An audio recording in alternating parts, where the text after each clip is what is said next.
Bienvenidas y bienvenidos todos a este seminario de análisis de liderazgo y dirección de instituciones educativas. Considero que es realmente un placer para la red poder contribuir justamente a la discusión de este gran tema en el marco de la educación y compartir este espacio con grandes colegas de diferentes países aquí en Latinoamérica. Y bien, bueno, antes de dar inicio concretamente a la sesión del día de hoy, que es nuestra sexta y última sesión del seminario, me gustaría cederle la palabra al maestro Francisco Javier Ávila, subdirector académico de la Benemérita y Centenaria Escuela Normal de Jalisco, para que nos pueda compartir su postura ante el cierre de este seminario. Entonces, adelante, maestro. Muchas gracias, Mari Carmen. Bueno, para la Benemérita y Centenaria Escuela Normal de Jalisco, como institución de educación superior formadora de docentes, ha sido una grata y muy enriquecedora experiencia de colaboración en la coanfitrionía de este seminario y que nuestros académicos puedan participar en espacios internacionales de diálogo, coformación y de aportaciones de expertos en un tema tan relevante para las organizaciones, independientemente de su ramo, como lo es el liderazgo, aterrizarlo al plano educativo, analizar las teorías que le dan sustento y vida en el mundo educativo, conocer de la voz de los académicos pioneros en este tema en habla hispana. Es un honor y un privilegio para nosotros como institución, pero también nos da un compromiso que seguramente tendrá un impacto positivo en nuestra institución como entorno organizacional de aprendizaje y comunidad educativa.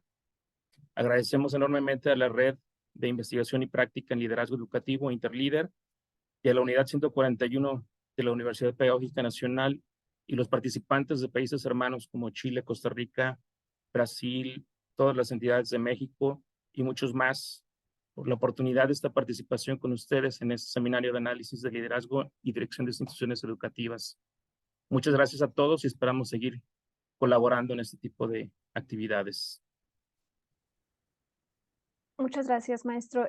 Coincido, agradezco también la presencia de todos en esta última sesión, la cual va a abordar un tema considero de gran relevancia en lo que hemos ido construyendo en esta trayectoria conceptual y metodológica que gira en torno al liderazgo educativo.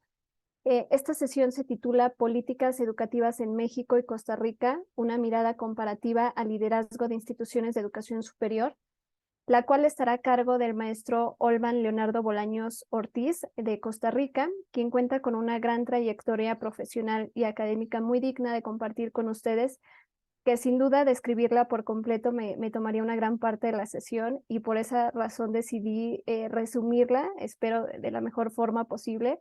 El maestro Olman es licenciado en docencia con una máster en administración educativa, cuenta con una extensa formación continua y complementaria que se concentra, así lo pude vislumbrar en tres grandes dimensiones. Por un lado, la parte de la gestión educativa en temas de liderazgo transformacional, gerencia, competencias directivas, cambio organizacional, coaching gerencial, entre otros temas.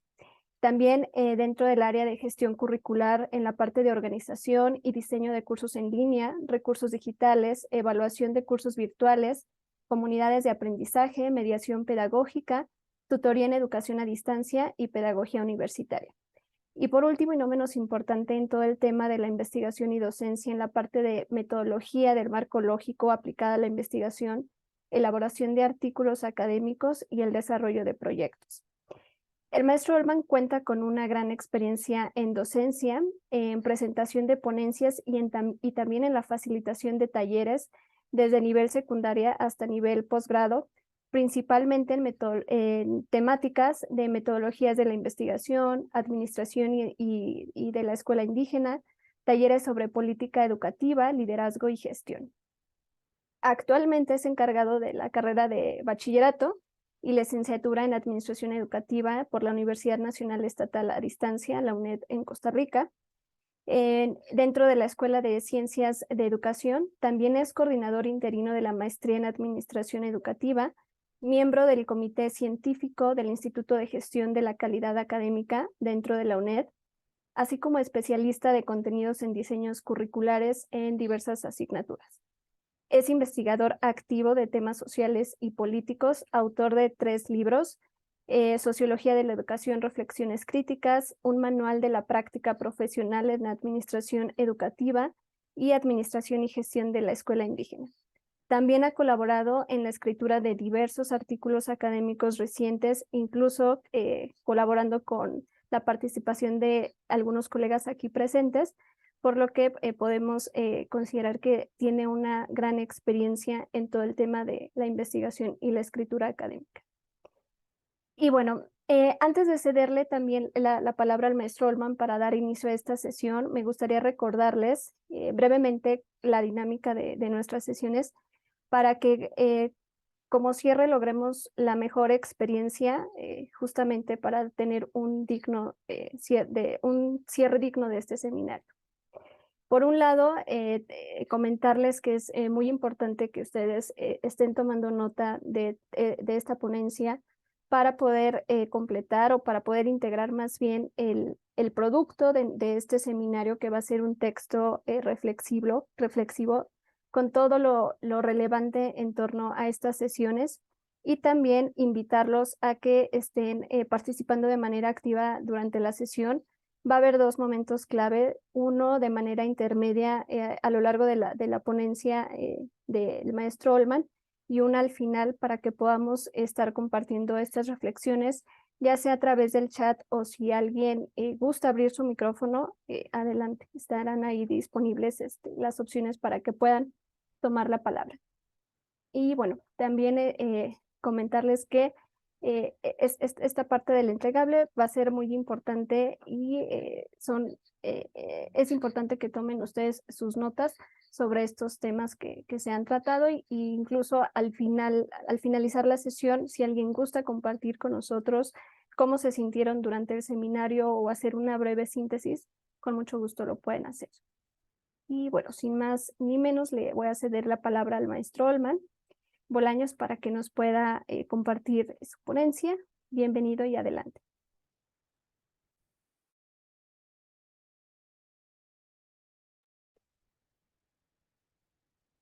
Bueno, buenas noches, saludarlos a todos y todas las personas que están por acá. Ya algunos los conozco. Al maestro Francisco, saludarlo nuevamente, volver a verlo a la distancia. A Miguel, gracias por la invitación. Me pone la cosa difícil, Miguel, al cierre con esta discusión. No estaba en todas las sesiones, solo en la primera. Esperemos provocar algunas preguntas, algunas inquietudes y alguna reflexión respecto al tema que nos convoca. Como lo decía Mari Carmen, vamos a tener algunos momentos para generar preguntas, va a haber un espacio de intercambio y la idea es que por lo menos 2 o 3 personas puedan hacer sus reflexiones llevando el contexto de cada país o la perspectiva internacional que tenemos con respecto a las instituciones de educación superior. Voy a centrarme en hablar sobre lo que son políticas educativas y vamos a ver básicamente algunas tendencias en el marco de la educación superior que no tienen que ver únicamente con América Latina, sino que son tendencias globales, tratando de poner el acento hacia dónde van las universidades y cuál es la incidencia que están teniendo para que estas tengan un liderazgo social y político a nivel de cada país y a nivel regional. Vamos a hacer una comparación muy sucinta, general, entre las instituciones de educación superior, entre México y Costa Rica, donde nos vamos a centrar en temas de cobertura, el marco normativo, los temas de acreditación, cuáles son las carreras que tienen más peso en ambos países y cuáles son desafíos que se vienen generando en términos globales. Ahí tendríamos un primer momento, ahí tendríamos un segundo momento de intercambio después de esa comparación. Y cerraríamos discutiendo y planteando algunas rutas que deberían tener las instituciones de educación superior, y vamos a utilizar este tema acá más amplio. No vamos a entrar solo en el liderazgo educativo, pero el liderazgo educativo a nivel superior, un liderazgo político y social frente a esos retos que viven las instituciones de educación superior. Entonces vamos a hacer una serie de planteamientos sobre esas rutas. Una de estas rutas, por supuesto, es el trabajo en red. Precisamente es uno de los desafíos que tienen las instituciones de educación superior, y es parte de saludarlos a todas y todos que tengamos este espacio a través de la red que facilita pues esa discusión. Siempre es necesario partir del contexto. Nunca podemos entender o hablar de las instituciones de educación superior sin entender el contexto y tener un poco de memoria social, cultural de lo que es América Latina. Para entender lo que está pasando en las universidades es importante entender, y voy a centrarme un poco en América Latina. Eh, no soy, no soy enemigo de los datos, pero los datos son determinantes y la realidad concreta determina un poco el actuar y el accionar que tienen las instituciones de educación superior. Lo primero es importante, América Latina y el Caribe, pues es la región más desigual del mundo. Y aquí es importante que tomamos esos datos. El 50% de la población más pobre se lleva solo el 10% de los ingresos en la región, mientras que el 10% más rico se lleva el 55% de los ingresos. Es decir, es una región sumamente polarizada, y eso nos permite ir entendiendo un poco cuál es el clima político, el clima ideológico, y eso incide de manera determinante también en el papel social que tienen las universidades a nivel de la región. En términos de riqueza, la concentración todavía es mayor. El 10% es más rico, acumula casi el 80% de la riqueza a nivel regional, y el 50% más pobre, solo el 1% de la riqueza en nuestra región. Por eso decimos que América Latina es la región más desigual del mundo. Los indicadores son contundentes. Y más de un tercio de la población de la región, perdón por el error ahí, son pobres, es decir, un 34% de la población, lo que equivale a más de 209 millones de personas en todo el continente, el subcontinente América, México, América Central, América del Sur. Y obviamente con la pandemia y la pospandemia, pues estos indicadores se han profundizado. Y el otro elemento que también es importante, estamos con un mundo laboral externo, pero que también cambia en la región. Hay una flexibilización laboral, hay una desregulación de las relaciones laborales entre el Estado y sobre todo en el sector público y las instituciones públicas, combinado con una intensificación de las jornadas laborales, pero a la vez con precarización en las condiciones laborales, cuando estamos hablando de salarios, de derechos, etc. Y nuevamente, no es mi objetivo centrarme en la pandemia, pero ha cambiado muchísimo el modelo de trabajo. El teletrabajo y las formas de contratación fueron aprovechados también para hacer cambios sustanciales que han reforzado esa flexibilización y esa regulación en términos generales.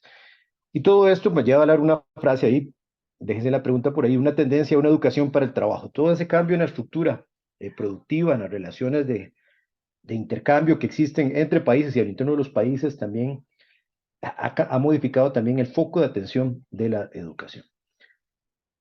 También es importante, y lo quiero señalar, hay contradicciones políticas regionales y un ataque al papel y sentido que tienen las instituciones de educación superior. No voy a entrar en profundidad ni con detalles con cada país, pero sí lo voy a mencionar. Y aquí tomo las palabras del expresidente Bolsonaro en Brasil cuando decía: se reclaman las universidades porque no captan recursos privados. Ese discurso se ha vuelto común en términos de toda la región y está con una combinación de cortar presupuesto que el Estado da a las instituciones y que más bien las universidades tiendan a generar sus propios recursos. La segunda frase que nos deja Bolsonaro son más caras que las privadas, y aquí el mensaje es: suban el costo que los estudiantes tienen que pagar en las universidades para que las universidades se financien. Y obviamente, vean lo que está señalado en negrita, hay un cuestionamiento de lo que son las ciencias sociales, el arte, la cultura, el papel que tiene que formarse en las universidades en ese discurso de Bolsonaro. Y obviamente también hay un cuestionamiento del papel ideológico que tienen las universidades. Y ahí lo señalamos en el tercer punto, cuando Bolsonaro señala que las universidades juegan un papel de provocación, de contracultura, etcétera, etcétera. Eso es un ejemplo contundente que se vivió en Brasil, en muchas universidades brasileñas, pero quiero mencionar otros casos en el mismo Venezuela. Lo estamos viendo de manera reciente en Nicaragua, en la Universidad de San Carlos de Guatemala, cuando el gobierno interviene en la elección de las figuras de los rectores, en El Salvador con la legislación que se está tomando, y también es un discurso, no la intervención directa de cada gobierno en los países, pero sí hay un ataque directo a la autonomía y a querer modificar ese rol social. Entonces, esa realidad política, económica, esa polarización que tiene el continente también se viene a reflejar en un ataque al sentido de las universidades. Entonces, estamos en un contexto de reforma, contrarreforma y de cuestionamiento al papel social de las universidades. Y eso me lleva entonces a unirlo con un poco la tendencia que hay a nivel de la educación superior. No nos podemos quedar solo con la realidad regional, sino que esa realidad regional viene a tener una presión muy fuerte de los organismos externos, fundamentalmente la OCDE, que viene a ser determinante en trazar las políticas que los estados quieren y el papel que esperan de las universidades públicas a partir de indicadores globales. Hay una tendencia mundial en los últimos 30 años de globalización de la educación superior. Vamos a usar el término, podemos cambiarlo, integración mundial de la educación superior, etcétera, donde ha cambiado muchísimo la forma de organización y de funcionamiento de las universidades. Y esto, tomo el ejemplo acá, ha existido una proliferación de maestrías, de doctorados y postdoctorados, no solo en nuestros países, sino que a nivel internacional, en línea, con movilidad académica, etcétera. Hay un proceso marcado, muy claro de integración de las instituciones de educación superior en el mundo, que eso ha cambiado también la lógica y el papel social que han jugado las instituciones a nivel de nuestro país. Y eso se determina con una presión grande en esa internacionalización porque las universidades estén en rankings, es decir, que demos resultados y aparezcamos en esos indicadores. Eso es una presión importante que se ha generado a nivel latinoamericano. Hemos de mencionar la UNAM y el Tecnológico de Monterrey está entre las mejores universidades de América Latina, y a nivel de Centroamérica la Universidad de Costa Rica entre las 20 mejores de América Latina. Entonces hay una presión por esos indicadores, esos rankings, por ese proceso de internacionalización. Y de los países de primer mundo, sociológicamente podemos cambiarle el nombre, podemos hablar de los países desarrollados del primer mundo, podemos variar el criterio ahí, pero se han generado programas de vinculación muy fuertes, desde China, Japón, Corea, los países europeos, la Unión Europea como bloque, por tener también estudiantes latinoamericanos en esa región. Ya me voy a referir a eso, qué implicación tiene esto. El tema de la doble titulación y la movilidad estudiantil viene a ser también una tendencia a nivel. Las redes académicas y las publicaciones que se generan a partir de las redes académicas, muchas redes criticadas fundamentalmente porque son máquinas de generar publicaciones, pero sin incidencia social. Y ahí es algo importante también, cuando una red juega un papel más bien de ese rol político, de reflexión, de liderazgo que deben tener las instituciones de educación superior. Y obviamente vienen los famosos indicadores de desempeño, ¿verdad? La cobertura, el rendimiento, el tiempo que duran las universidades en graduar a los estudiantes. Y aquí me tomo algunos datos que sistematicé a partir de un análisis que hay aquí. Esa internacionalización de la educación superior tiene como referente un marco empresarial. Ven ustedes que ese marco de integración no es nuevo, viene desde los años 80 con de las grandes corporaciones a nivel mundial. Establece un modelo hegemónico. También las universidades han tenido la presión de ese modelo. Y voy a referirme acá nuevamente al concepto, no es el objetivo de la discusión sociológica, nosotros como países de la periferia vamos a tener una concentración en carreras de finanzas, administración, ciencias sociales, humanidades, mientras que los países de primer mundo van a concentrar una oferta en carreras de primera línea, biotecnología, tecnologías, física, etc. Podemos variar y varía según el país. Ven ustedes que hay una división incluso entre el papel de generación de conocimiento que vengan a tener las universidades a nivel global. Cambian también las estructuras de estas instituciones a nivel de nuestros países para generar mucho más movilidad o hacerlas más compatibles a esas demandas. Se generan comunidades de aprendizaje para generar movilidad. Y ojo acá, lo que vuelvo a retomar con la movilidad de académicos o de estudiantes, hay una atracción de los países del primer mundo por llevarse el capital cultural nuestro y generar oportunidades allá. También esta famosa fuga de capitales y de los perfiles más buenos que tenemos en nuestras universidades o en América Latina tienden a fugarse en nuestra región. Pero es parte de un patrón de organización de la educación superior. Y también, pues, por supuesto, lo que ya mencionábamos, esos procesos temporales o permanentes a través de los posgrados, que los vemos de manera constante y en una oferta, pues, bastante fuerte. Luego, otra tendencia, pues, es el pragmatismo. Y aquí lo señalo de manera muy contundente. Esa relación, lo ven en la presentación, en la parte inferior, bueno, es formación o el desarrollo profesional y generación de conocimiento que tienen las universidades, la demanda de trabajo, pero además que sigue la universidad generando movilidad. Entonces, esta presión y esta tendencia a la homogenización y al vínculo que viene a tener el mercado tiende a cambiar mucho la incidencia histórica que han tenido las universidades.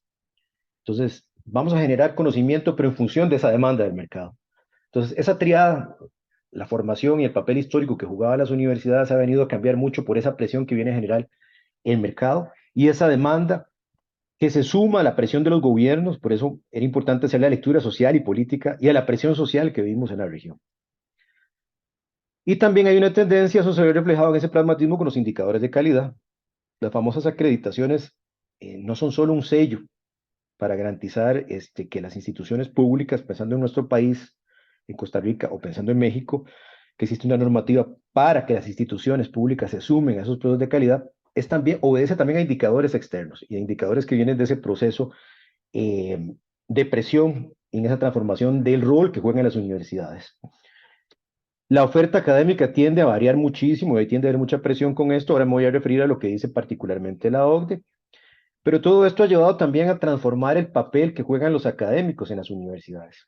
Y ha cambiado mucho la lógica de ser académico en las universidades. Porque ya no solo investigación, extensión y docencia. La presión está generándose que tenemos universidades cada vez más docentes. Y las universidades están perdiendo ese papel de generación de conocimiento. Y aquí lo cito con dos cosas muy puntuales que nos señala la OCDE y podemos pues, precisarlo ahí, con el tema de las carreras STEM. La Organización para la Cooperación y Desarrollo Económico señala que el número de graduados STEM no satisface la demanda del mercado laboral. Eso es un informe sobre educación a nivel superior, a nivel global. Y pensando en América Latina, pues ese discurso está muy presente en todas las universidades y en el discurso político y en las políticas educativas. Y vean ustedes que entonces se asocia el tema de competitividad. Entonces las universidades no estamos respondiendo a esa presión que el mercado, las grandes corporaciones y obviamente las políticas se generan ahí. Y quiero mencionar acá, de manera muy particular, lo que está subrayado ahí, también de la OCDE. La OCDE lo que pretende son mejores cuadros, trabajadores capaces de entender y manejar nuevas tecnologías para responder a cualquier contexto del mundo. Es decir, estamos generando profesionales que no solo se van a quedar acá, ¿verdad? Sino que también van a movilizarse a otros contextos. Entonces hay una presión importante en ese sentido de parte de la OCDE. Ahí nos generamos dos primeras preguntas, ¿verdad? ¿Cuál es la prioridad en la formación universitaria y cuál debería ser la prioridad en la formación universitaria? Bajo esa presión de la formación histórica que han jugado las universidades o esa presión del mercado y generar movilidad en función de estas nuevas tendencias que se dan en este contexto. Entonces hay una relación entre carreras y el papel de la integración que tienen las universidades, pero aquí creo que es importante señalarlo, cada vez más hay una presión por la inmediatez y la coyuntura eh, que en muchos ámbitos pues, se presentan en nuestros países. Aquí también el tema de la acreditación, bueno, ustedes en México tienen el Consejo para la Acreditación de la Educación Superior, ¿verdad? Que es parte de ese proceso de instauración, de institucionalización de la calidad como parte de las políticas públicas. Y en nuestro país, pues tenemos a SINAS, que es el Sistema Nacional de Acreditación. El otro escenario es la reducción en el financiamiento estatal en la educación superior, condicionado por esos indicadores. Eso es importante señalarlo, es decir, el financiamiento está supeditado a los resultados y no al papel que juegan las universidades en la generación de conocimiento, de acción social, entre otras cosas. Y es una contradicción, porque en el contexto de la pandemia y post-pandemia en los países del primer mundo, pensando en los países europeos, incluso en Estados Unidos, la inversión en educación aumentó. Pero en América Latina, no. Más bien hay una contradicción fuerte hacia el presupuesto y el uso de los recursos en las universidades.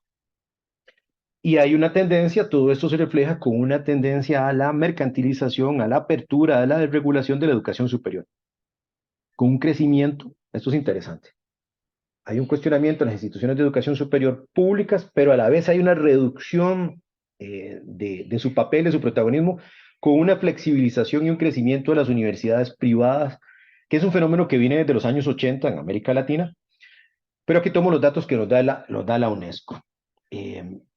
A nivel mundial, las universidades privadas representan el 30%, y en América Latina representan alrededor del 49%. Y aquí eso es fuerte en el caso costarricense, ¿verdad? En los últimos años, pues más del 60% de nuestros estudiantes están en universidades privadas. En el caso mexicano, no, todavía el porcentaje sigue siendo muy fuerte la presencia de las universidades estatales. Pero entonces hay un proceso de flexibilización, de regulación, y tenemos un nuevo ente que es el proceso de la educación privada. No es entrar en discusión si es educación privada o educación pública, sino que es la tendencia y que esa tendencia también es producto y resultado de esas políticas globales.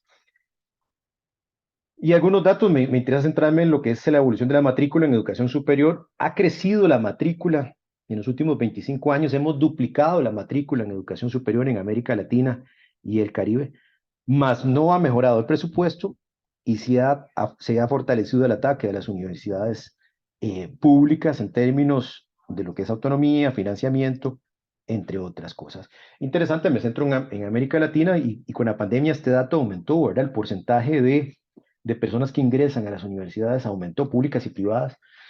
E importante, hay un rostro acá y un cambio de género. Las mujeres son las que más aumentaron la inserción en las universidades a nivel de la región. Sin embargo, nuevamente con esas contradicciones que estamos viendo, y esas son algunas de las tendencias. Hago un pequeño balance.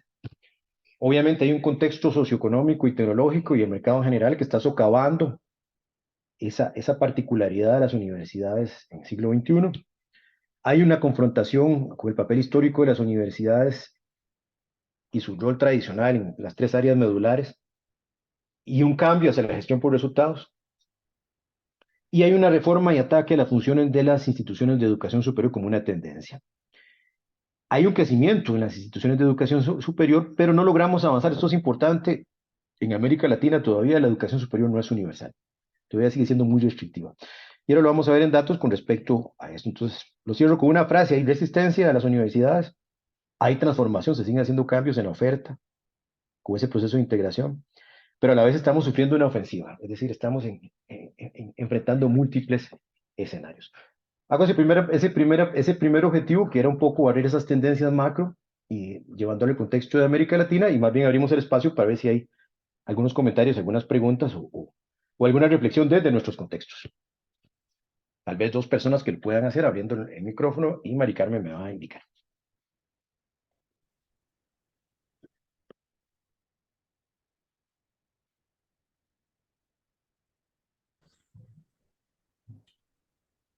Maestro Olman, desde su visión, el caso mexicano que tiene algunos rasgos, por lo menos en la última, vamos a decir, última década, o más bien la últimos 5 años de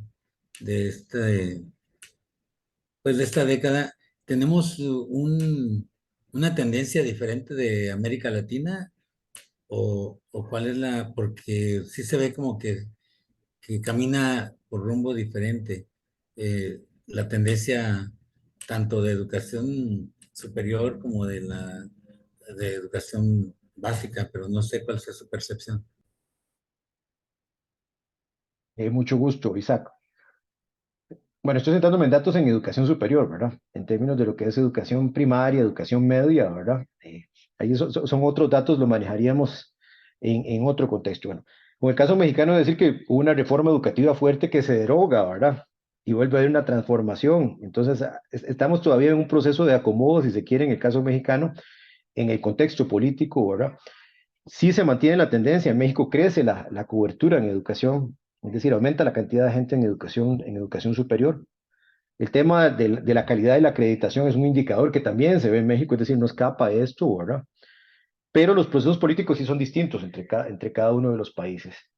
Ahora, cuando comparemos el caso costarricense y el caso mexicano, pues el financiamiento a nivel federal en México es distinto al financiamiento centralizado, por ejemplo, en el caso costarricense, ¿verdad? Pero si hay una tendencia, yo no veo que México escape a esa tendencia y si hay una presión por esa internacionalización y esa integración que tienen las universidades. Y debemos de decirlo que las universidades mexicanas, públicas y privadas, se encuentran muy bien ranqueadas a nivel latinoamericano y a nivel mundial. Tienen presencia ahí. Ya con los datos de primaria y secundaria sí tendríamos que verlo en otro marco, ¿verdad? Gracias. Y en ese mismo sentido, también, ¿qué tanto representa la educación superior privada la cobertura? Porque sí crece la cantidad de universidades, pero no logra tampoco rebasar lo que hacen las universidades públicas, ¿no? Es decir, crecen las instituciones, la cantidad de instituciones, pero no la cobertura, ¿no? Y en términos de la economía política de la educación, pues también representa un dato importante.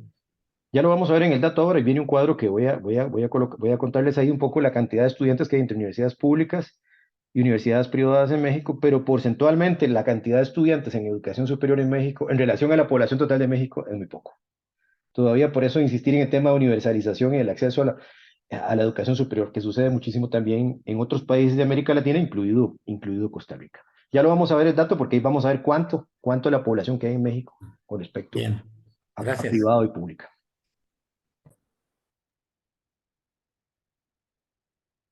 Hola, Olman. Me da mucho gusto saludarte desde acá, desde Guadalajara. A mí me gustaría agregar al análisis que estás haciendo el subgrupo o el mundo en sí mismo que encierra a la formación docente en México. De hecho, en la estructura de la educación superior en México dividen a la Dirección General de Educación Universitaria y a la de Educación para el Magisterio, que es la que coordina a todas las escuelas normales. Y luego está todavía el tema de la Universidad Pedagógica Nacional, ¿no? Pero sí son campos muy diferentes que están metiendo a esta dinámica que tú estás planteando en el escenario global, donde cada vez hay más temas relacionados con apoyos vinculados a la evaluación de la propia institución, ¿no? Y a la matrícula que están atendiendo.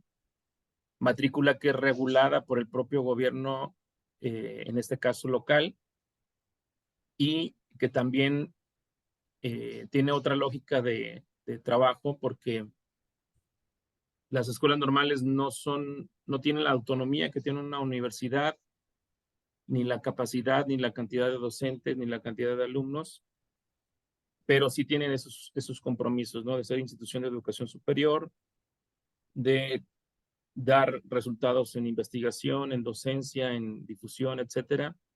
Entonces, sí vivimos una amalgama muy distinta en el plano de las escuelas normales y creo que lo viven diferente las escuelas normales del subsistema federal y las universidades pedagógicas, pero nosotros como una normal estatal sí tenemos estas variantes y limitantes, ¿no? En el marco de la educación superior. Muchas gracias. Gracias, Francisco. No sé si hay algún comentario más y si no seguimos.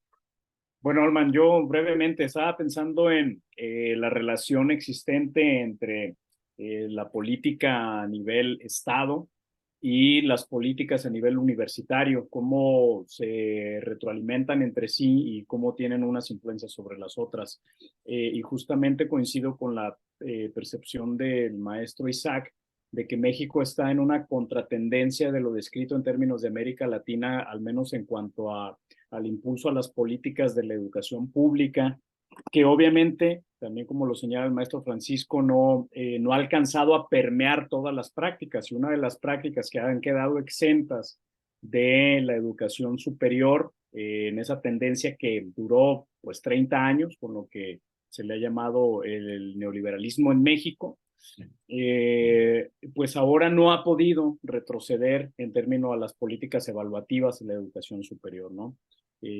Pues eso, básicamente comentar eso y que bueno, esta tendencia es curioso lo que nos muestras en términos de cifras, que al final de cuentas, independientemente de que haya una política pública específica para fortalecer a las instituciones públicas, en contraparte la educación privada no ha dejado de crecer.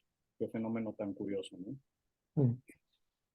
En el caso costarricense es extremo. Bueno, México por sus dimensiones también es relevante la cantidad de instituciones privadas, lo vamos a ver comparativamente. Creo que seguimos por ahí, ¿verdad? Ahora me voy a centrar entonces en algunos indicadores globales también entre las instituciones de educación superior, en el caso costarricense y el caso mexicano. Ahora, bueno, ya ustedes lo acaban de señalar, en el caso mexicano hay una ley general de educación superior, la pongo nueva, del 2021, ¿verdad? Que viene a ser también lo que está señalando Miguel y el maestro Francisco, ¿verdad? Parte de este cambio político que estamos viviendo en México, que también tiende a ser distinto. En el caso costarricense, pues tenemos una normativa, bueno, y existe una subsecretaría de Educación Superior. En el caso costarricense tenemos una ley, la ley 6541, que viene desde los años 80. Tenemos un reglamento que ordena también las instituciones de educación superior y que crea lo que es el CONESUB.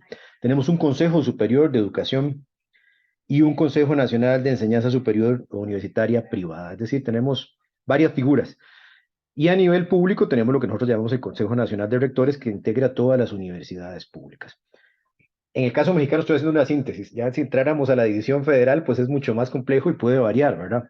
Pero sí existe una estructura y una normativa ahí común. Y aquí voy a empezar con los datos, ¿verdad?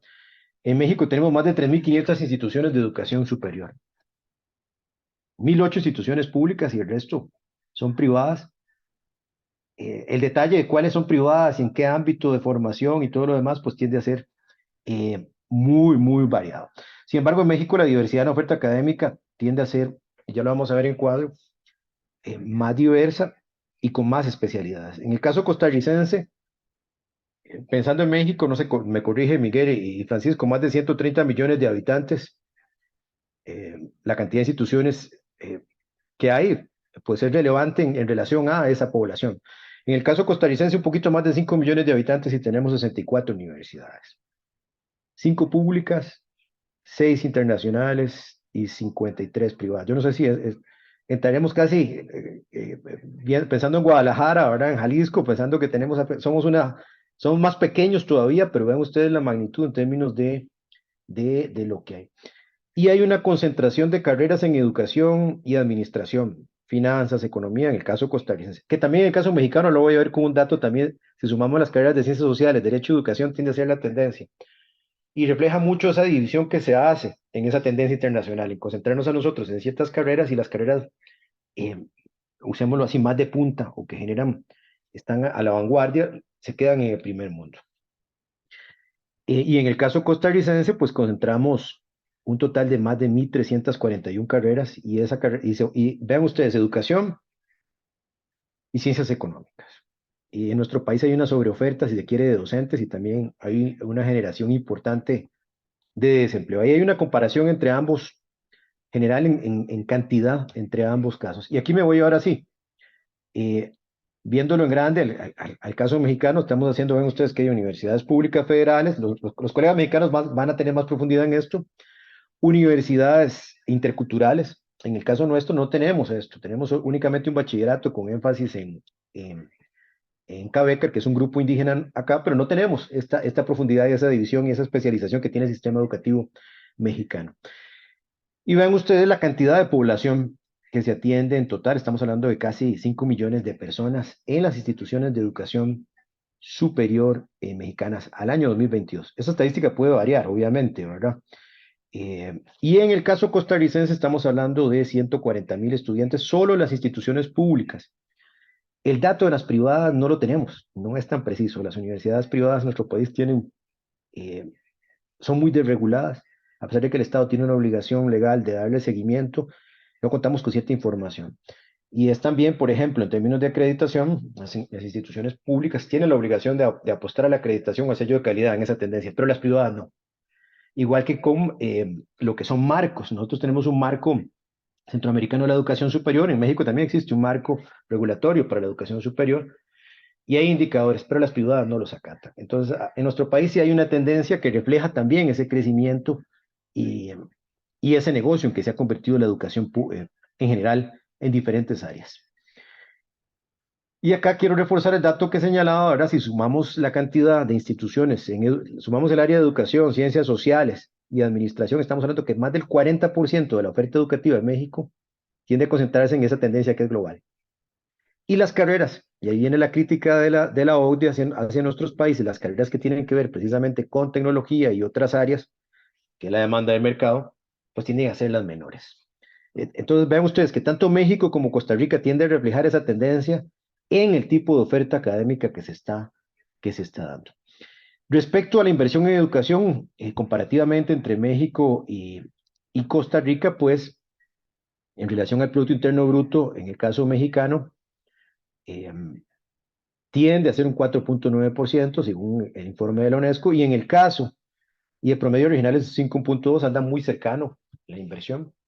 El gasto público también total del Estado, pues tiende a variar. En el caso costarricense, ese número también hay que matizarlo, un 7.4, pero este año no llegamos al 6.1 en el gasto, más bien se ha reducido muchísimo. sí superamos el promedio regional, y en el gasto público total sí supera también el promedio regional. Entonces vean ustedes que sí hay una diferencia sustancial en cuanto a la inversión en educación y obviamente inversión en educación superior entre ambos países.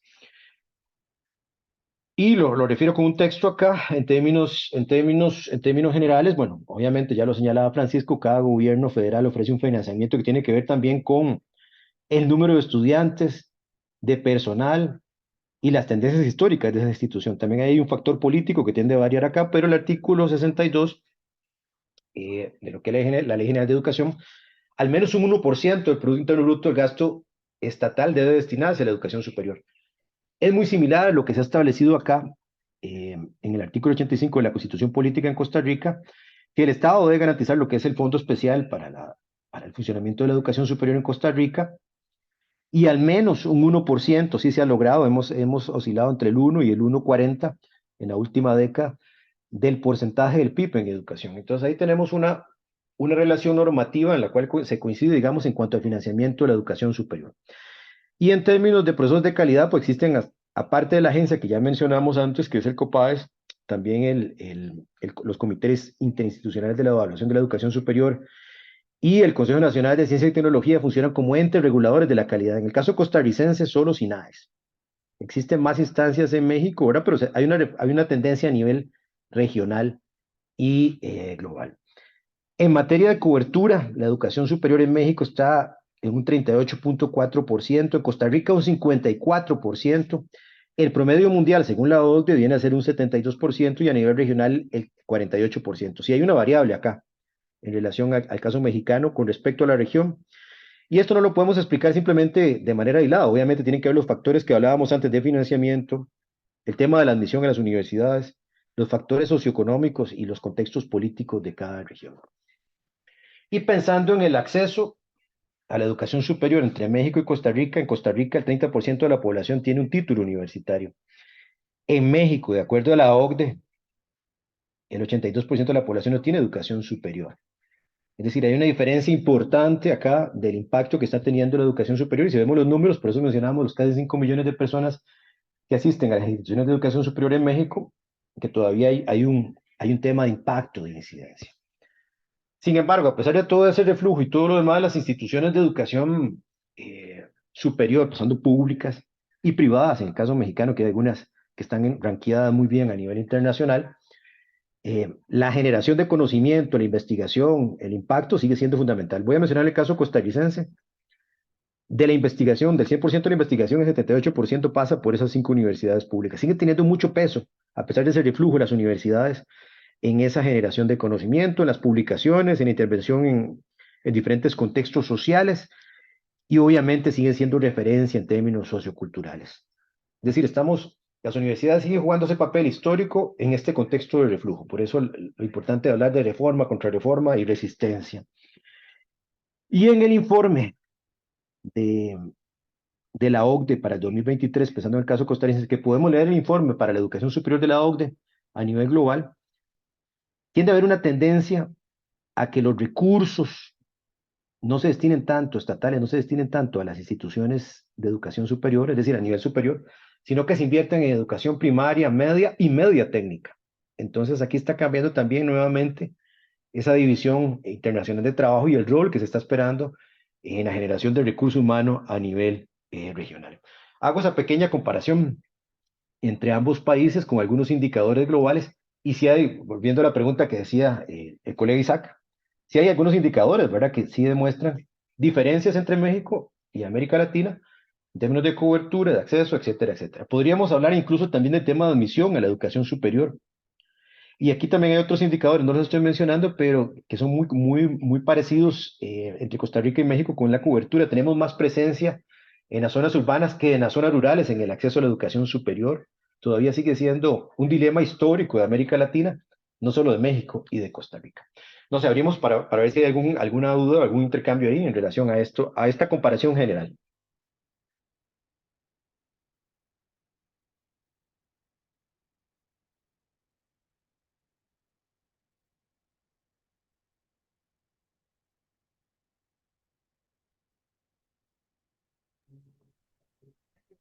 Eh, muy interesante lo que usted nos propone.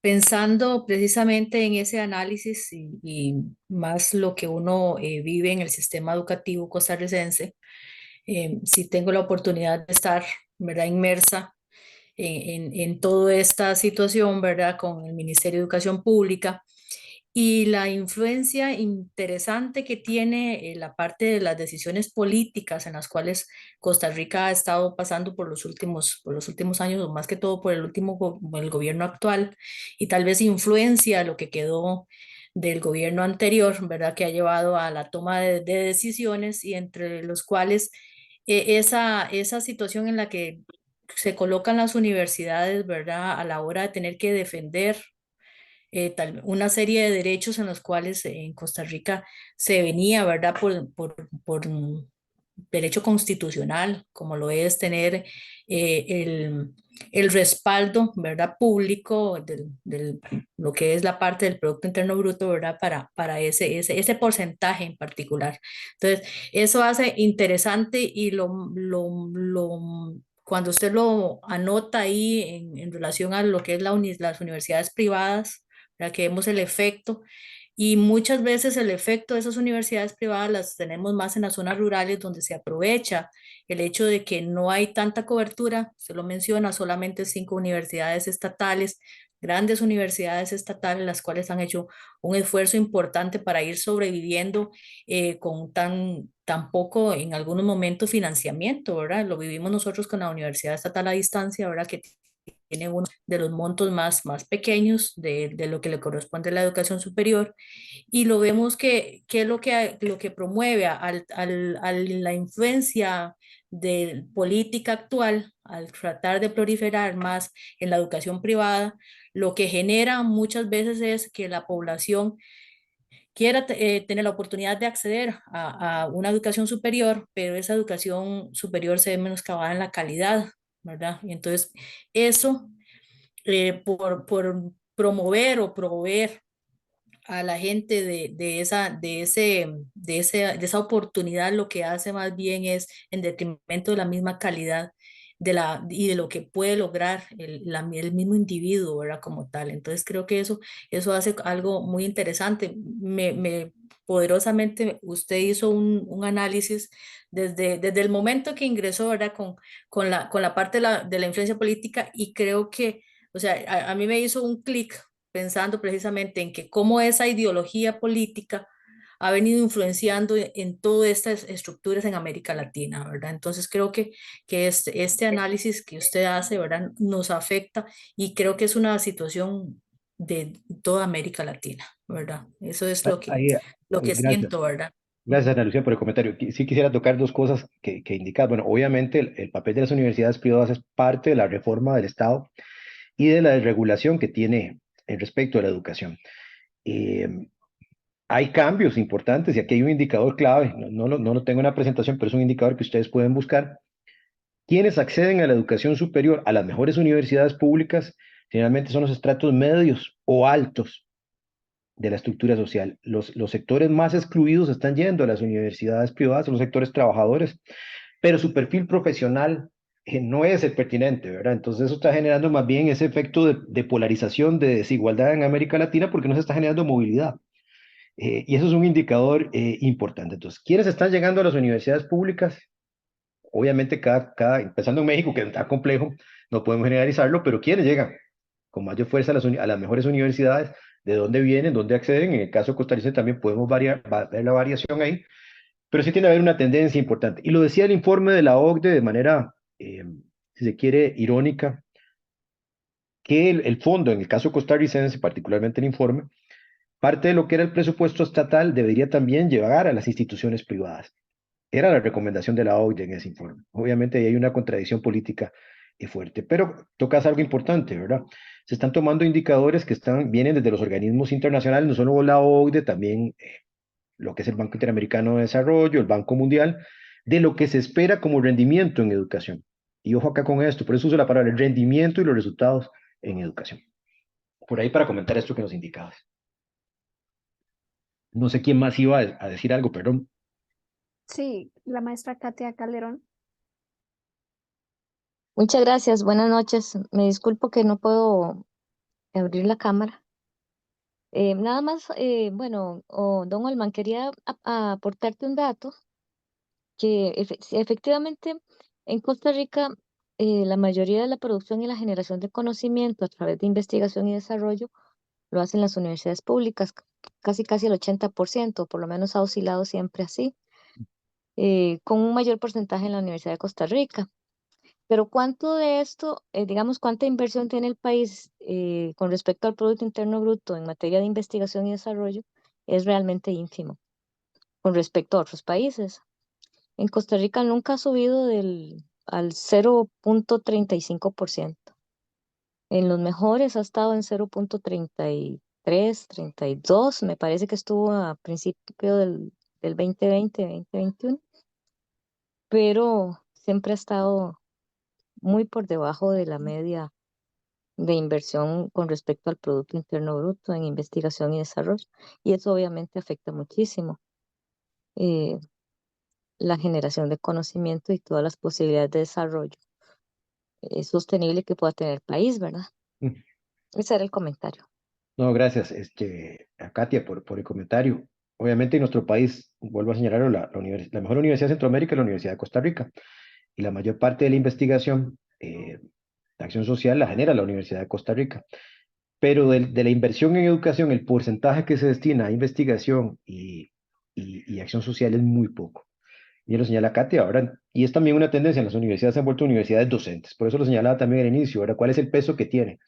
Sin embargo, las universidades públicas, ahí va tal vez la reflexión que he planteado, sigue siendo referente en esa generación de conocimiento a nivel de los países. Creo que por ahí cerramos con los dos comentarios, las dos intervenciones, y ahora quiero centrarme en algunos desafíos que tienen las instituciones de educación superior. Lo primero es, yo creo que hay que seguir apostando fundamentalmente a la formación de profesionales con un perfil ético, crítico, pero con una visión de proyecto colectivo. Eh, Hemos señalado algunos datos de esas contradicciones que nos genera la sociedad y las políticas neoliberales en el mundo y en América Latina, y las universidades tienen que seguir apostando a ese profesional que tenga un proyecto colectivo, no un proyecto individual, no un proyecto meritocrático, no un proyecto de movilidad individual, sino un proyecto social mucho más amplio. Creo que eso es un reto que tienen que continuar las universidades y replantearse cómo hacerlo, de manera que en este contexto se vea esa dinámica. Obviamente, fortalecer la perspectiva de la educación superior como un bien común, que ya lo hemos visto con los ejemplos que mencioné, incluido Costa Rica y otros países de la región, que se cuestiona el sentido de las universidades y del derecho a la educación superior y el sentido de lo que han hecho históricamente las universidades. Ese es un reto importante. Cuarto, hay que potenciar escenarios de generación de conocimiento, pero las universidades tienen que generar esa articulación de conocimiento con actores internos de las universidades y con actores externos. Creo que es fundamental apostar a un diálogo inter y transdisciplinar entre distintos actores y sectores y contextos. El trabajo en red, que creo que es fundamental, nacional e internacional, pero con el intercambio de conocimientos y que tengan un sentido social. Y la producción de conocimiento más allá de indicadores, publicaciones y métricas, que ha tendido a ser una tendencia también en la academia, ¿verdad? ¿Cuántas publicaciones se generan? Y a partir de ahí, rankear a las universidades o establecerlo, pero sin colocar esa relación de ese impacto social, con el impacto social que tiene que tener esa generación de conocimiento. Eso es otro reto fundamental que se tienen en las instituciones de educación superior. Obviamente las universidades no pueden quedarse con la misma dinámica del siglo XIX, del siglo XX. Hay que pensar en nuevas dinámicas más abocadas a esas demandas sociales que se tienen en la región. Y creo que aquí es prioritario, por lo que estamos viendo a nivel de América Latina, una profundización de la desigualdad, una profundización de la polarización política, que es necesario que las universidades tengan mucho más presencia social. Y aquí es medular la acción social. Obviamente el tema del financiamiento de la educación superior viene a ser un reto. Aquí no hay ninguna receta, es una receta política.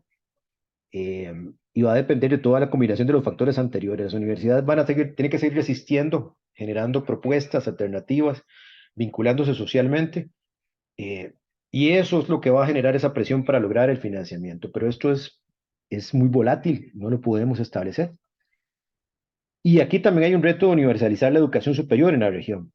En los últimos 15 años, lo mencionábamos en los datos, la matrícula ha crecido muchísimo en las universidades, pero no es suficiente. Los sectores más pobres y excluidos son los que menos acceden a las instituciones de educación superior. Todavía sigue siendo un problema el tema de la universalización de la educación superior en América Latina. Y el tema de la autonomía, más o menos podemos mencionarlo en términos generales, pero somos testigos de esa crisis que vive la universidad en América Latina y a nivel mundial, no solo vamos a verlo desde ahí. En temas de gestión, de financiamiento, de acreditación, de currículum, se está cuestionando todo el sentido de la universidad, hasta la concepción de ideas y su papel social. Aquí hay un ataque a la autonomía de la universidad y tiene que haber una defensa estratégica de la autonomía del papel que tienen que seguir y deben seguir jugando las universidades ante estos desafíos a nivel regional que van a ser cada vez mayores. Y cierro con una propuesta, el tema de un liderazgo político-social. Aquí viene el tema de liderazgo en las instituciones de educación superior. Y si las instituciones de educación superior proponen políticas públicas, en su práctica son universidades críticas y solidarias, en todo sentido y en todas las áreas, aglutinan y movilizan a sus profesionales a logros, transformaciones externas. Aquí siempre lo social es fundamental, no solo el indicador, sino cómo se está transformando esa realidad y si estamos viendo cambios en la realidad política y cultural de nuestros países. Si movilizamos en una perspectiva de justicia social y somos referentes a nivel cultural, estamos teniendo liderazgo político y social. Vamos a liderazgo como una práctica. Las instituciones de educación superior pues tienen ese desafío. En ese sentido, pues es el reto que tienen las instituciones de educación superior de avanzar en un liderazgo político y una mayor presencia social. General, hacemos un barrido entonces un poco hacia dónde están las tendencias en educación superior, ese marco comparativo en Costa Rica y algunas propuestas de desafíos que se tienen para fortalecer las instituciones de educación superior en la región.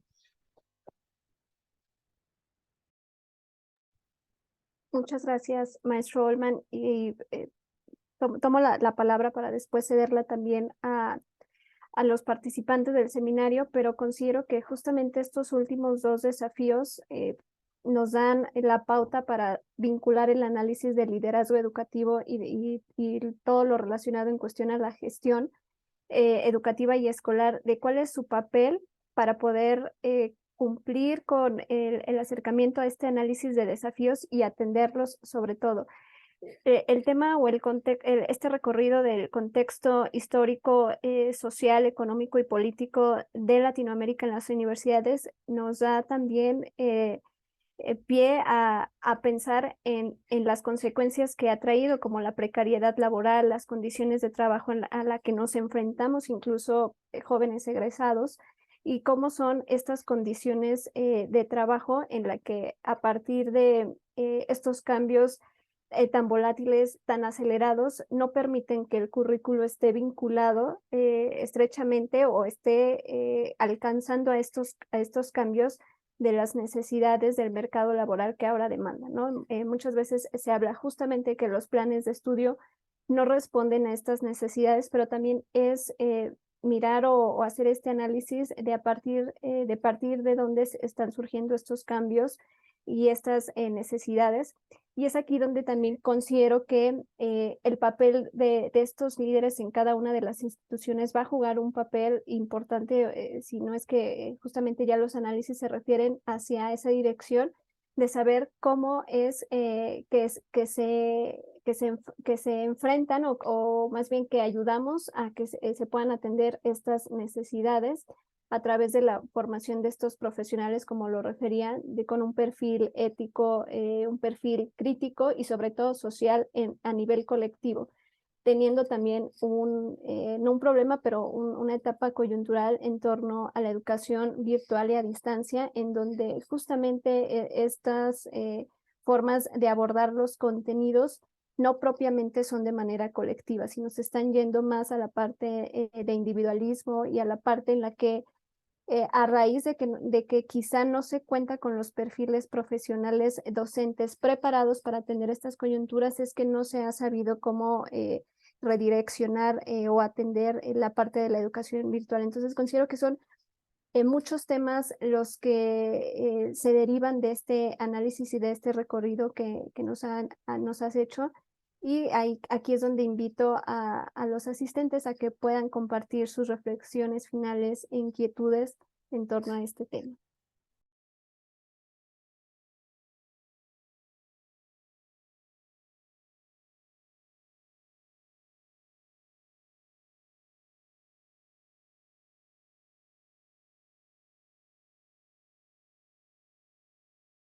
Adelante, Joel. Gracias. Primero quiero comentar que me ha parecido muy interesante la exposición que nos ha hecho el compañero Olman, porque pone el punto en las IES sobre algunos de los principales aspectos que hemos estado viendo respecto no solamente a las universidades, sino a las escuelas de manera general. La constante cuestionamiento del rol que cumplimos las escuelas dentro de la sociedad y más ante estos ambientes tan volátiles, los llamados ambientes VUCA y VICA que ahora tenemos tan presentes, y sin embargo también se le sigue exigiendo a la escuela y a la educación que sea el ente o el espacio en donde se den respuestas precisamente ante todas estas necesidades que se están teniendo. Sin embargo, también en este ambiente creo, soy un convencido de que tendrán que ser las escuelas y las universidades las que tienen que funcionar como faros para seguir guiando entonces a la sociedad sobre hacia dónde tendremos que ir. Sin embargo, nos enfrentamos a una dicotomía, porque aun cuando parece que las exigencias hacia las escuelas y los centros educativos son cada vez más grandes y mayores, por lo menos en México estamos en medio de un cambio de paradigma que lo vemos muy evidente a través de o a partir de la nueva Ley General de Educación Superior, como bien señalaba Olman, que es de 2021, en donde muchos aspectos tendientes a la evaluación, tendientes a los contenidos de la educación, a los fines de la educación como tal, están teniendo virajes al interior de las universidades. Sin embargo, también estamos teniendo temas con el financiamiento, estamos en plena coyuntura en cuanto a la gratuidad de la educación superior, que no hemos tenido todavía el fondo al que hace referencia la ley para que entre en vigor la gratuidad. Entonces, pareciera que hay un escenario muy complejo. Sin embargo, haciendo un análisis hacia años anteriores, nunca ha sido distinta la situación hacia las universidades. Siempre hemos enfrentado históricamente crisis de la más distinta naturaleza y hemos salido adelante. ¿Cómo? A través de lo que bien señalaba Olman, el tema de liderazgo, que es interesante, y yo lo señalaba la vez pasada en la plática del compañero Miranda, que me parece que fue la anterior, sobre la necesidad de que quienes nos dedicamos a la educación quizás también volteemos a ver la posibilidad de participación mucho más activa en estos espacios de decisión. Finalmente, ¿dónde se define el presupuesto? ¿Dónde se definen los financiamientos? Pues generalmente son en espacios fuera de las aulas. Y es importante que también nos hagamos escuchar, participemos a través de las más distintas expresiones y formas de participación que se tienen, porque finalmente en esos espacios los puntos que se toquen son los que les interesan a cada uno de los grupos que participan en estos espacios. Entonces me parece que la propuesta que hace Olman es un tema, digo, tan es así que estamos conscientes que pertenecemos a una red que estudia liderazgo educativo. Entonces, en ese sentido, sí es bastante interesante el hecho de que lo señalemos, de que se ponga en la palestra, pero sobre todo también de que lo llevemos a la práctica, de que socialicemos el tema, de que lo compartamos con los grupos con los que damos clases, con los espacios donde tenemos la posibilidad de hacernos escuchar, porque definitivamente los años venideros para las universidades y las escuelas van a requerir de nosotros y seguramente de muchas personas más un rol bastante activo, no solamente en la reflexión, sino también en la acción en el tema. Gracias.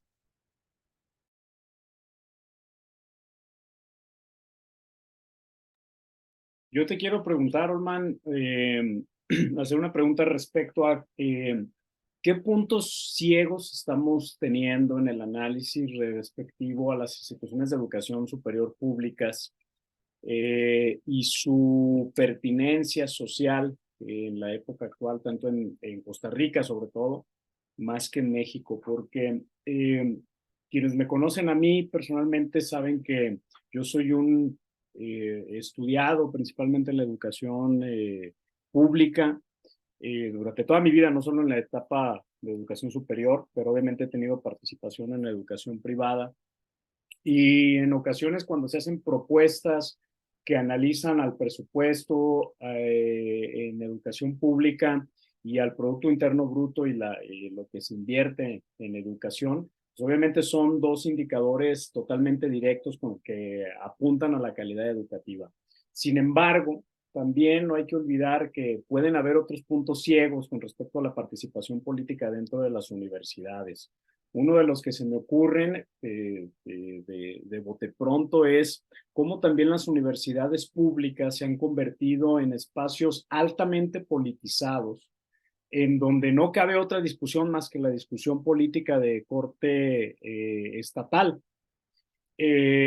También por otra parte, y bueno, de corte coyuntural, muchas veces, en muchas ocasiones, donde se favorecen a grupos políticos específicos, donde no hay más tendencia que eso, ¿no? Otro de los puntos ciegos que yo quiero proponerte, y no sé si eso suceda en Costa Rica, pero yo lo veo en México, es esta, que se deriva de esta adhesión a simpatías políticas de corte coyuntural, es el hecho de la alta burocracia que hay en nuestras instituciones de educación superior pública y cómo esa burocracia termina, pues al final de cuentas, ahorcando a las propias instituciones y a sus usuarios, que son a los propios estudiantes en primera mano y en segunda mano, pues a los propios docentes y académicos que queremos al interior de esas universidades desarrollar nuestra labor de investigación o de docencia, ¿no?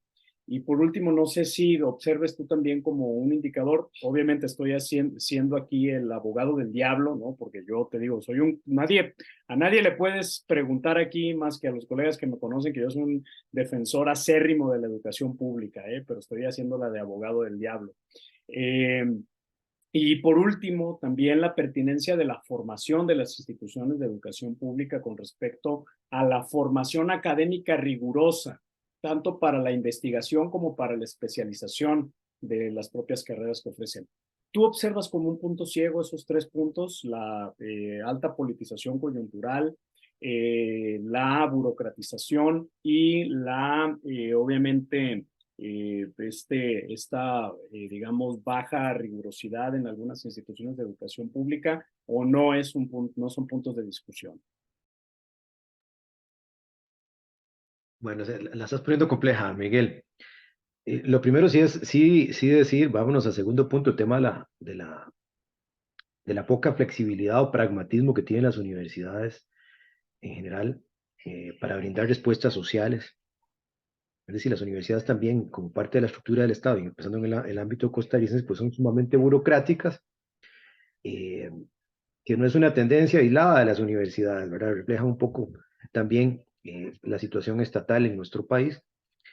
En ese sentido, ahí hay una plena coincidencia, Miguel, digamos, las universidades no tienden a tener las respuestas en tiempo, la eficiencia y la eficacia, no quiero entrar en el discurso empresarial, pero que se requiere a nivel social. Entonces, ahí hay una plena coincidencia. En términos de politización, pues eso es relativo, Miguel. Cada universidad pues va a tener una dinámica y una discusión pues muy clara. No quiero ponerme en términos históricos, pero de inicios de la década de los 90, cuando nuestro mundo deja de ser un mundo ideológicamente dividido, ¿verdad? Pues los referentes ideológicos en las universidades son muy pocos, tiende a haber mucho eclecticismo ideológico y político. E incluso una penetración también de una visión mucho más neoliberal, precisamente en la formación y el esquema de administración de las universidades. Entonces, desde ahí hay una resistencia también en términos de las universidades, y cada vez menos hay proyectos ideológicamente alternativos o más plegados a propuestas sociales. Ahí hay mucha contradicción. Yo diría más bien que las universidades han perdido ese dinamismo de discusión política de respetar las diferencias, de intercambiarlas, pero a la vez convertirse en espacios contra culturales, contra políticos, contra los discursos hegemónicos, empezando en nuestro país, y más bien han perdido esa fuerza. Y respecto a la pertinencia en la formación, pues aquí hay dos, empezando en las instituciones públicas, pues esa presión por indicadores específicos también han generado que se pierdan ciertas competencias en investigación, en el análisis crítico, reflexivo, profundo, comparativo que deberían tener nuestros profesionales. Ahí hay un tema que hay que investigar y verlo también a largo plazo, ¿verdad? ¿Cuál es el resultado de eso, verdad? Versus las universidades privadas, pensando en términos de extensión en la titulación o la facilidad en la titulación. Pero sí hay un retroceso ahí, Miguel, en ese indicador. Para responderte un poco a la inquietud que tienes ahí, no sé si serán los puntos esenciales, ¿verdad? También quiero volverme al financiamiento en la educación superior. El tema del financiamiento no es solo por un tema de decisión política, ¿verdad? Sino que a nivel de América Latina, si lo vemos, la mayor parte de los estados están destinando parte de sus ingresos al pago de la deuda. Es decir, estamos invirtiendo muchos de los recursos que deberíamos estar colocando en la parte social, en educación, en salud, en servicios fundamentales, etcétera, en el pago de la deuda. Y eso está generando también una presión mayor. ¿Cuál es la prioridad entonces? No es la educación, pero entonces la OCDE tiene una línea que demos una formación más técnica, más especializada, y eso está contrarrestando eso. Entonces hay una serie de factores también que también inciden en la discusión que deberíamos dar, en la propuesta política que deberían dar las universidades con respecto al uso de los recursos en nuestros países.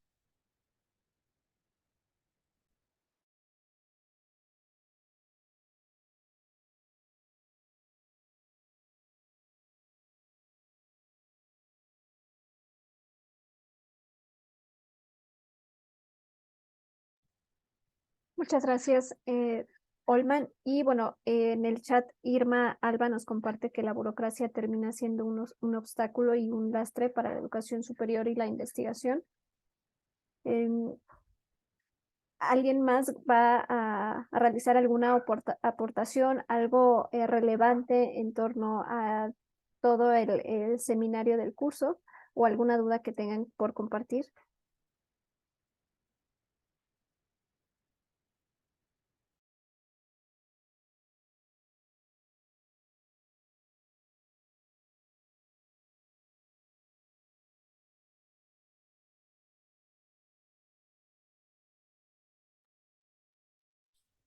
Yo Muy, quiero aprovechar para agradecer a todos los participantes y también de los ponentes porque nos dan un panorama, pues para mí me dan un panorama más amplio de lo que viene siendo la actuación del liderazgo del, aquí en este momento, pues lo que son las universidades y el liderazgo que se ejerce para implementar las políticas públicas que si bien, pues decíamos, el diseño y la hechura y la implementación están en las cúpulas, pero sí las universidades tienen un papel relevante que, bueno, ya nos decía Olman, no responden pues a las necesidades sociales y que tampoco están acortando las brechas entre la diferencia social que se está generando y tampoco están respondiendo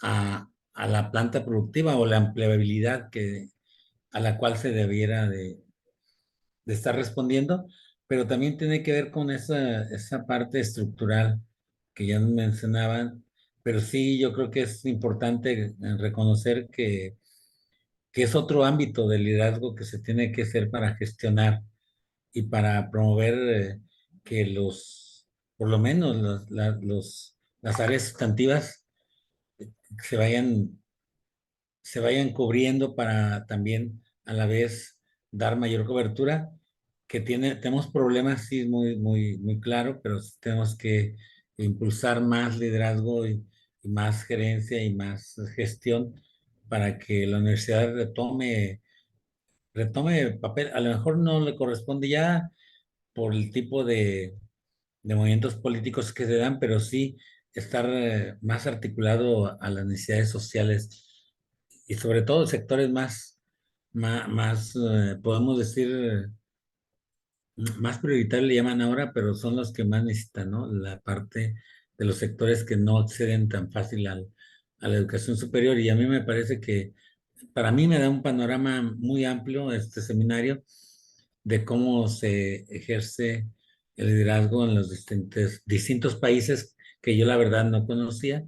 Y pues me da gusto esta presentación que dieron y agradecer al doctor Miguel Ángel y a cada uno de ustedes por la contribución que han dado y, y sobre todo a los ponentes que nos dan mucha luz para seguir escudriñando a las diferentes aristas que tiene todo este terreno, ¿no? De liderazgo educativo.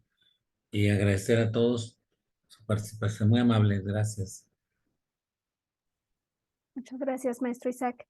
Y bueno, como parte del cierre de la sesión, me gustaría cederle la palabra a la doctora Dafne Bastida Izaguirre, subdirectora de la Universidad Pedagógica Nacional, Unidad 141 en Guadalajara, para que nos pueda compartir unas palabras de cierre del seminario.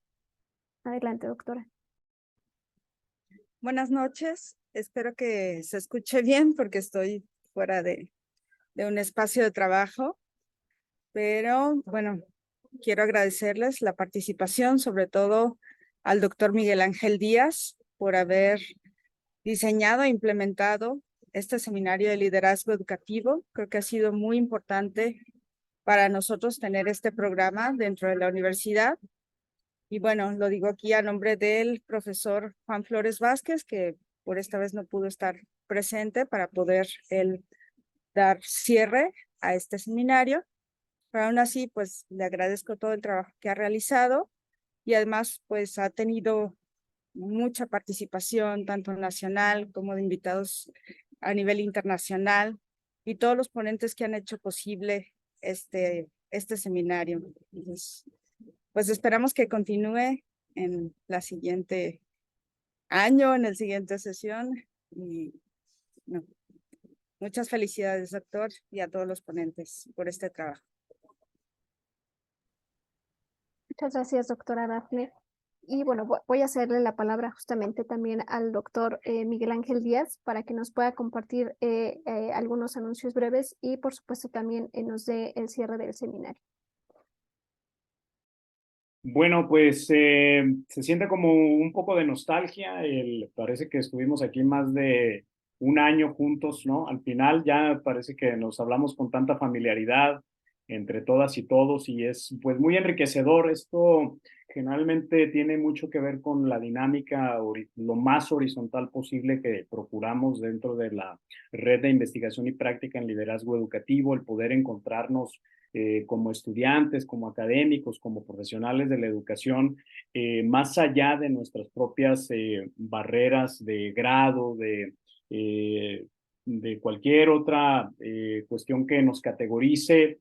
Nosotros apostamos generalmente por un liderazgo lo más horizontalizado posible, lo más distribuido. Y creo que esta camaradería y estos acercamientos pues que nos parecen tan familiares con personas que en realidad tienen un amplísimo bagaje académico y una potencialidad impresionante dentro de la investigación educativa en Latinoamérica, pues nos llena de bastante orgullo y de bastante también satisfacción el poder llegar a este punto final del primer ciclo del seminario de análisis de liderazgo y dirección de instituciones de educación superior, en donde participaron colegas de todo México, de Costa Rica, de Chile, de España, de Brasil, de Ecuador, de Guatemala y de Cuba, obviamente. Agradecerles a todas y a todos su entusiasta participación, recordarles que está abierto a la convocatoria hasta diciembre 12 para recibir contribuciones al libro de liderazgo educativo en México. Estamos tratando de recopilar aquellas experiencias, tanto en ensayos académicos, resultados de investigación, como también reportes de investigación de la práctica, que nos ayuden a reconocer cómo ha sido en los últimos años de lo que nosotros llamamos del contexto de la gestión a la nueva escuela mexicana, en este periodo reconocer cómo ha sido el liderazgo educativo en México, pero no solo con miradas nacionales, No queremos generar una dinámica endógama, ¿no? Donde se celebre solo lo que nosotros podemos producir, sino que también otras nacionalidades y otras latitudes puedan contribuir tanto con estudios comparativos, con estados del arte, con acercamientos críticos desde afuera de México a esta intención de reconocer cuáles son los alcances y las limitantes del liderazgo educativo como área de estudio y como área de práctica también dentro de nuestro país. Entonces sigue abierta esa convocatoria hasta el 12 de diciembre. Y por último, bueno, pueden ir para conocer esta convocatoria y sus detalles a interleader.org.mx. Les dejé la página dentro de nuestro chat. Se escribe interleader.org.mx, ahí pueden acudir a la convocatoria y van a ser muy bien recibidos, como ya hemos recibido algunos de los trabajos y que ya están siendo evaluados.